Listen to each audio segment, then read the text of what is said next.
I saw my car before I saw Ryan.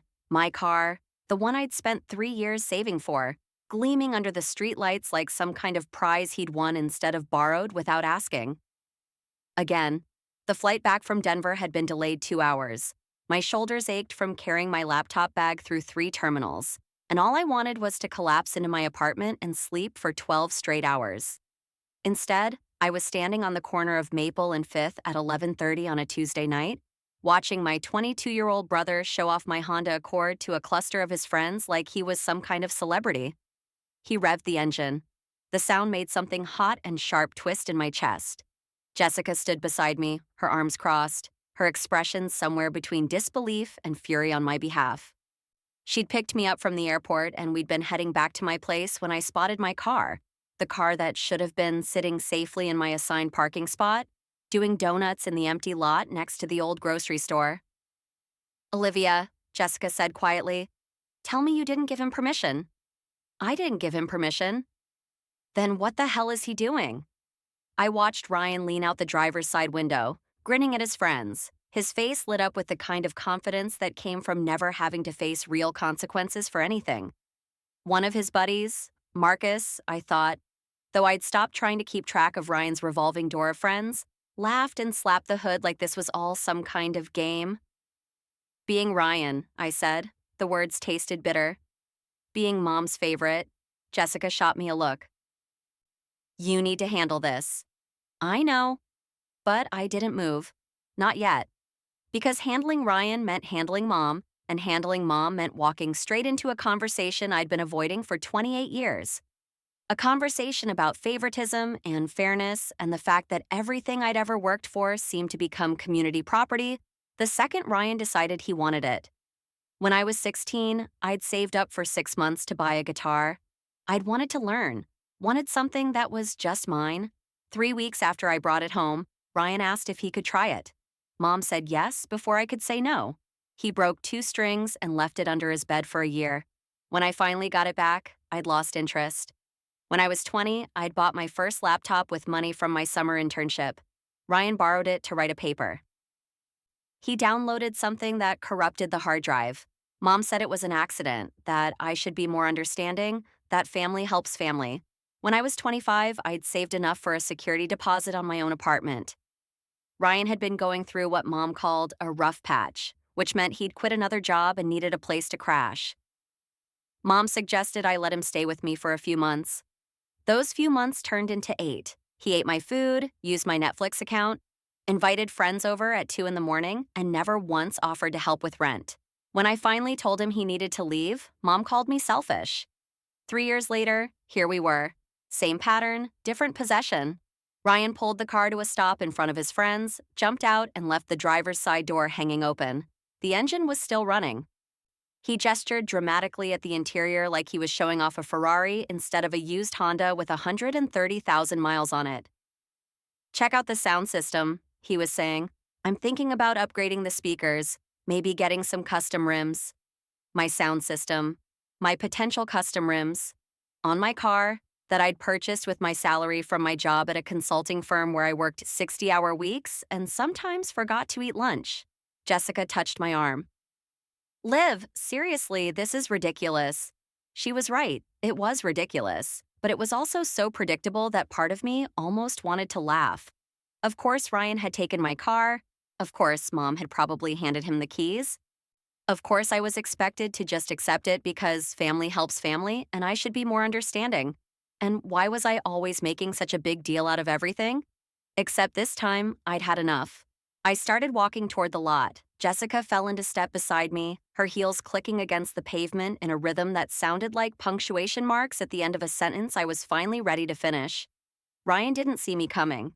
He was too busy demonstrating how the seat reclined, tilting it back while Marcus laughed and made some joke I couldn't quite hear.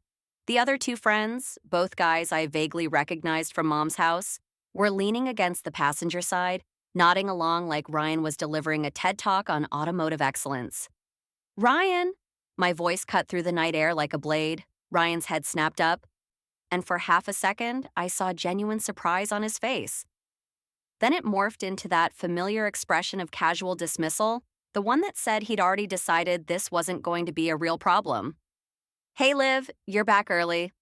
I'm back on time. You're driving my car without permission. He laughed. Actually laughed. Relax, I'm just taking it for a spin. Mom said it was fine. Mom doesn't own this car, I do. Marcus and the other guys exchanged glances. The energy shifted, just slightly, from casual hangout to potential confrontation. Jessica positioned herself beside me, her presence solid and reassuring. Ryan climbed out of the driver's seat, leaving the door open behind him. It's not a big deal. I needed wheels tonight, and you weren't using it. Because I was on a work trip. That doesn't mean my car becomes available for you to joyride? Joyride? He shook his head, like I was being unreasonable. I'm just borrowing it. You do know what borrowing means, right? I'll bring it back. When? After you upgrade the speakers and get custom rims? His face flushed. You were listening? You were announcing it to the entire street. One of his friends, the taller one whose name I still couldn't remember, cleared his throat. Maybe we should go, man. No, it's cool. Ryan waved them off, but his voice had an edge now. My sister's just being dramatic. She does this. That was it. That was the line. I do this. My voice stayed level, but something hot was building behind my ribs. I work for the things I have, Ryan. I save money, I make payments, I take responsibility. And you take whatever you want because Mom tells you it's okay. That's not the guitar, the laptop, my apartment for 8 months, and now my car. Jessica stepped forward slightly, her voice calm but pointed. She's not being dramatic, Ryan. She's stating facts. He looked at Jessica like he'd just remembered she was there. This is a family thing. You don't need to. I'm here because Olivia asked me to pick her up from the airport. I'm also here because I've watched this pattern for 3 years, and frankly, it's exhausting. What pattern? The one where you help yourself to her things and she's expected to just deal with it. Ryan's jaw tightened. He looked back at me, and I could see him trying to figure out his next move. The engine was still running behind him, a low rumble that felt like a countdown. I was going to ask, he said finally, but you weren't here. You have my number. You were on a plane. You could have waited. I needed it tonight. For what? To impress your friends? The words hung there, sharp and true. Marcus looked away. The tall friend was already backing toward his own car. Ryan's face went from flushed to red, the kind of red that meant I'd hit something true and he hated me for it. You know what your problem is, Olivia. You're so uptight about everything. It's just a car. It's my car. Yeah, and you act like it's some kind of sacred object. It's transportation. It gets you from point A to point B. Stop being so... He didn't get to finish, because that's when the headlights appeared. An old pickup truck moving too fast down the residential street. Its driver probably not expecting anyone to be parked half in the lot and half on the road with the door hanging open. The driver hit the brakes, tires squealing, but the angle was wrong and the speed was too much. The truck clipped my open car door. The sound was enormous. Metal on metal, glass cracking, the shriek of the door being ripped halfway off its hinges. Ryan jumped back, stumbling. The truck swerved, overcorrected, and sideswiped a man who'd been walking his dog on the far sidewalk. The man, middle-aged, wearing a reflective vest, went down hard. Everything stopped. The pickup's driver, a woman in her 60s, threw her door open and rushed toward the man. The dog, a small terrier, was barking frantically. Ryan stood frozen, his face gone pale. Marcus and the other friends were suddenly very interested in being somewhere else. Jessica was already pulling out her phone. I'm calling 911. The man on the ground was sitting up, dazed but apparently not seriously hurt. The woman from the pickup was apologizing repeatedly, her voice high and panicked. Other people were emerging from houses, from cars, drawn by the crash. And my car that I'd saved for, that I'd made payments on faithfully for 3 years, had a door hanging at an angle that doors were definitely not supposed to hang at. Ryan turned to me. Liv, Don't. It wasn't my fault. The truck came out of nowhere. You left the door open, in the street, at night. I was just being careless, like always. His mouth opened, closed. For the first time since I'd known him, since he was born and became the center of Mom's universe, He looked genuinely lost.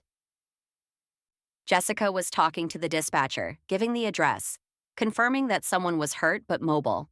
The man with the dog was on his feet now, being helped by the pickup driver and another neighbor.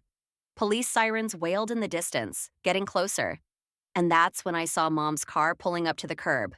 Of course she was here, because Ryan had probably called her the second he saw me, had probably sent some text about how his mean older sister was yelling at him for no reason. And Mom had probably dropped everything to come defend him. She got out of her silver Camry, her face already set in that expression I knew too well, the one that said she'd arrived to mediate, to smooth things over, to make sure Ryan didn't face anything too uncomfortable. "Olivia, what's going on?" She hurried toward us, her eyes moving from me to Ryan to Jessica to the damaged car to the crowd gathering around the injured man. "Ryan borrowed my car without asking. He left the door open. A truck hit it and clipped a pedestrian." Mom's face flickered. Confusion, concern, and then that familiar shift into protective mode. "Is anyone hurt?" "The man over there, yes. Ryan, no." "Well, thank God." She moved toward Ryan, put her hand on his arm. "Are you okay, sweetie? You must have been terrified." Something inside me snapped, not loudly, not dramatically, just a clean, quiet break, like a cord that had been stretched too thin for too long. "Mom, he took my car without permission." She glanced at me, distracted. "I told him he could borrow it. I knew you wouldn't mind." "You told him he could borrow my car." "Yes, he needed to get across town. And the car that I own, that you don't have keys to, that isn't yours to loan out." Her expression shifted, defensive now. "Olivia, don't start. He just needed it for a few hours. You're being ridiculous." Jessica made a small sound, somewhere between a laugh and a scoff. Mom's eyes cut to her. "Excuse me, but this is a family matter." "I'm aware," Jessica said coolly. "I'm also aware that Olivia pays for that car with her own money, and Ryan apparently pays for nothing while treating her property like a rental service." Mom's face flushed. "That's not fair. Ryan is going through a transition." Ryan is 22 and has been going through a transition for 4 years. He's trying to find himself. He's trying to avoid responsibility. The sirens were closer now. The crowd around the injured man was growing. Someone had brought out a folding chair, and the man was sitting in it, looking shaken but alert. The pickup driver was crying, apologizing to anyone who would listen. And in the middle of all of it, Mom was still holding Ryan's arm, still looking at him like he was the victim here. "Mom," I said quietly, "look at my car." She didn't look. "It can be fixed." "That's not the point." "Then what is the point, Olivia? That you can't share? That you can't help your brother when he needs something?" "The point is that he never asks. He just takes, and you enable him." Ryan pulled away from Mom, his face angry now. "I enable him? Jesus, Olivia, listen to yourself. You sound like a therapist. Maybe you should see one. Maybe you should stop acting like you're better than everyone else." "I don't think I'm better. I think I'm tired." The police car pulled up, lights flashing. 2 officers got out, one heading toward the injured man and the pickup driver, the other walking toward our group. Mom immediately turned on her charm, smile, concerned voice, the whole performance. "Officers, thank goodness you're here. There's been an accident." The officer, a woman in her 40s with kind eyes and a no-nonsense expression, surveyed the scene. "Anyone injured in your group?" "No, but my son—" "I'm fine," Ryan said quickly. The officer looked at my car, at the damaged door, at the position in the street. "Whose vehicle?" "Mine," I said. "My brother borrowed it without permission and left the door open. The truck hit it while trying to avoid it." The officer pulled out a notepad. "I'll need statements from everyone." She looked at Ryan. "You were operating this vehicle?" Ryan hesitated. "Yeah, but—" "License and registration, please." He went pale. "I don't have them." "You don't have your license on you, or you don't have a license?" "I have a license. It's just at home." The officer's expression didn't change, but I saw her exchange a glance with her partner. "And the registration?" Ryan looked at me. I pulled my phone out of my bag, opened the app where I kept digital copies of all my important documents, and showed the officer my registration. "The vehicle is registered to you?" The officer asked. Yes. And you gave him permission to drive it? This was it. The moment where I could smooth it over, make excuses, play along with the family fiction that everything was fine and Ryan was just borrowing something that might as well be his. No, I said clearly. I didn't. Mom gasped. Actually gasped. Olivia. The officer wrote something down. Sir, I need to see your license. You can have someone bring it here, or we can verify it another way. But I need to confirm you're legally allowed to operate a vehicle. Ryan's face was bright red now. This is insane. My sister is making a huge deal out of nothing. Actually, Jessica said, stepping forward, your sister is asserting her property rights, which is something you apparently don't understand. The officer looked at Jessica. And you are? A witness. I was here when he was showing off the car to his friends. I was here when he left the door open. I was here when the accident happened. The officer nodded, made another note. I'll need your contact information as well. Mom was looking at me like I'd betrayed her, like I'd committed some unforgivable sin. You're really going to do this? You're going to make this into a legal issue? He took my car without permission, Mom. That's already a legal issue. He's your brother. And he's never faced consequences for anything in his life. That's not true. Name one time he's had to actually deal with the results of his choices. Mom opened her mouth, closed it, opened it again. This is different. It's not. You're being cruel. I'm being done. The words came out harder than I'd intended, but I didn't take them back. Because I was done. Done with the pattern, done with the excuses, done with being the responsible one who was somehow always in the wrong for expecting basic respect. The officer was still talking to Ryan, asking him questions about the accident, about whether he'd checked his mirrors, about why the door had been left open. Ryan was fumbling through answers, looking younger than 22, looking like exactly what he was. A kid who'd never had to grow up because someone was always there to cushion the fall. The other officer approached our group. The pedestrian is being checked by EMTs. He seems okay, but they're taking him to the hospital as a precaution. We'll need insurance information for all vehicles involved. Mom looked at me expectantly, like I was just going to hand over my insurance card and let this all play out the way it always did, with me taking care of everything while Ryan walked away clean. I pulled out my phone again, but this time I opened a different app. The one for my insurance company, the one where I'd been paying premiums every month for 3 years. I need to report unauthorized use of my vehicle, I told the officer. Mom's face went white. You're not serious. I'm completely serious. Olivia, he's your brother. You can't. I can, and I am. Ryan was staring at me now, his earlier bravado completely gone. You're really going to screw me over like this? I'm not screwing you over. I'm holding you accountable. That's the same thing. Only if you've never been accountable before. Jessica was standing slightly behind me, and I could feel her support like a physical thing, solid and unwavering. The officers were watching our family drama unfold with professional detachment, taking notes, waiting to see how this would resolve. And that's when my phone buzzed. A text from my mom's number, even though she was standing right in front of me. I glanced at the screen. It was a group text, to me, Ryan, and my mom, from my dad. My dad, who divorced my mom when I was 15 and Ryan was 9. My dad, who I hadn't heard from in 6 months. My dad, who'd moved to Arizona and started a whole new life and barely stayed in touch except for birthday cards and the occasional awkward phone call. The text said, "Just heard about the accident. Ryan, I've been paying your car insurance for the past year. It's under my policy. Olivia, use my information, not yours. Policy number attached." I stared at the screen, read it again, looked up at Ryan. You have insurance? He wouldn't meet my eyes. Dad's been helping me out. Helping you out with insurance for a car you don't own? I was going to get my own car eventually, and he wanted to make sure I was covered when I borrowed vehicles. So you've been planning to borrow my car. This wasn't a one-time thing. Silence.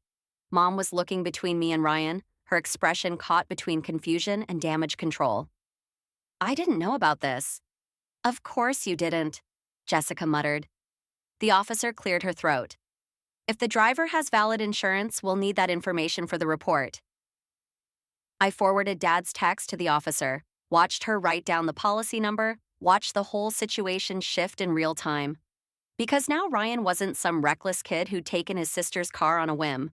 Now he was someone who'd been systematically planning to use my property, who'd set up insurance behind my back, who'd probably borrowed my car multiple times when I was out of town.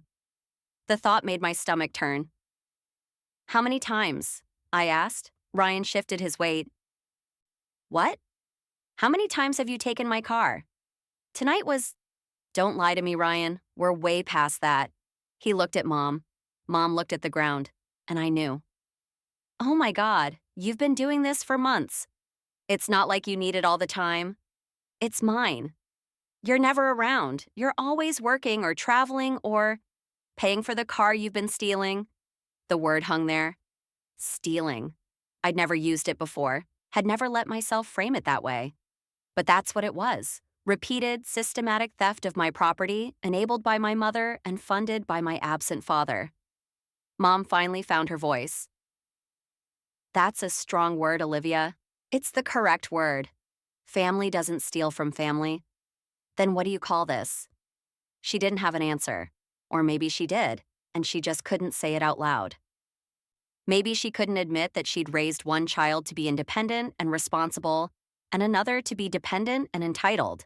And now the consequences were standing in the middle of a street with police lights flashing and a pedestrian in an ambulance and a car door hanging at an angle that would probably cost thousands to fix. The officer closed her notepad. We have what we need for the report. The insurance companies will be in touch. As for the unauthorized use of the vehicle, she looked at me. That's something you can pursue if you choose to. But I'd recommend working it out as a family matter if possible. It's not possible, I said. Mom flinched. Ryan looked like he wanted to argue but couldn't find the words. Jessica put her hand on my shoulder, steady and sure. The officers returned to their car to finish the report. The crowd was dispersing, the excitement over. The EMTs were loading the injured man into an ambulance. He was talking, gesturing, apparently going to be fine. The pickup driver was giving her statement, still shaken but calmer now. And I was standing in front of my mother and my brother, feeling something shift inside me like tectonic plates finally settling after years of pressure. I'm done, I said again, quieter this time. I'm done pretending this is normal. I'm done making excuses. I'm done being the bad guy for having boundaries. Olivia? Mom started. No, listen. For once, just listen. I love you, both of you. But I can't keep doing this. I can't keep giving and giving while Ryan takes and takes, and you tell me I'm selfish for wanting to keep anything for myself. He's your brother, Mom said, and her voice was small now. Uncertain. He needs help. He needs accountability. There's a difference. Ryan's jaw was tight, his hands shoved in his pockets. So what? You're just going to cut us off? Pretend we don't exist?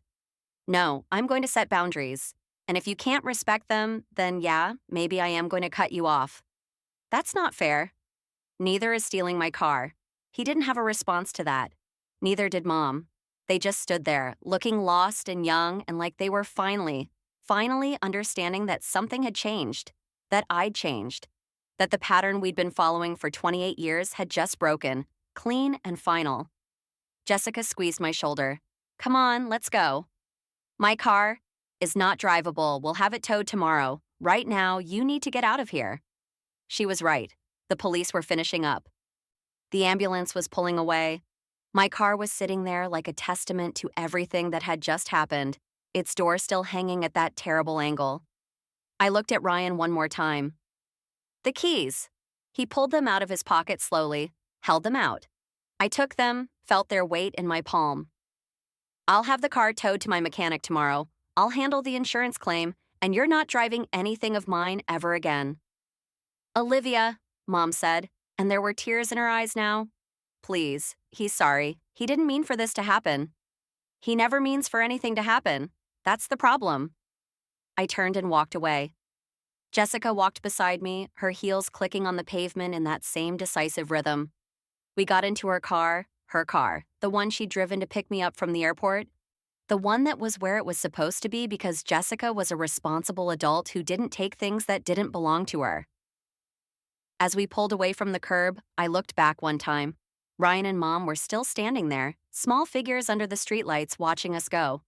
The damaged car sat behind them like evidence at a crime scene. "You okay?" Jessica asked. "No, but I will be." That was brave. That was overdue. We drove in silence for a few minutes. Then Jessica said, "You know what this means?" "What?" "You need a new car." I laughed. Couldn't help it. The sound was shaky and exhausted and weirdly relieved. "I really do." "Want to go shopping this weekend?" "Yeah, and this time I'm getting something with a really complicated key fob. One that Ryan definitely can't figure out." Jessica grinned. "Now you're thinking." My phone buzzed. A text from Mom. "We need to talk about this." I put the phone on silent and looked out the window at the city lights sliding past. Tomorrow, I'd deal with insurance companies and tow trucks and repair estimates. Tomorrow, I'd probably have another conversation with Mom about boundaries and respect and all the things I should have said years ago. But tonight, I was done, and that felt like the best decision I'd made in 28 years. 3 weeks later, I bought a new car. Well, new to me. A certified pre-owned Mazda with leather seats and a push-button start and a key fob that required a thumbprint to unlock. I paid cash, using money I'd been saving for a down payment on a house. The house could wait. This couldn't. Ryan didn't text me. Mom called twice, left voicemails that I didn't listen to. Dad sent a message apologizing for his role in the whole thing, saying he thought he was helping but realized he just enabled bad behavior. I appreciated that, even if it was years too late. Jessica and I went for a drive the day I brought the Mazda home. We took the highway out past the city limits, windows down, music up, laughing about nothing and everything. At some point, she asked if I thought Ryan would ever change. I thought about it, really thought about it. "Maybe," I said, "but that's not my responsibility anymore." "How does that feel?" I accelerated, felt the engine respond smoothly, felt the road open up in front of us. Like freedom. And for the first time in 28 years, I believed it.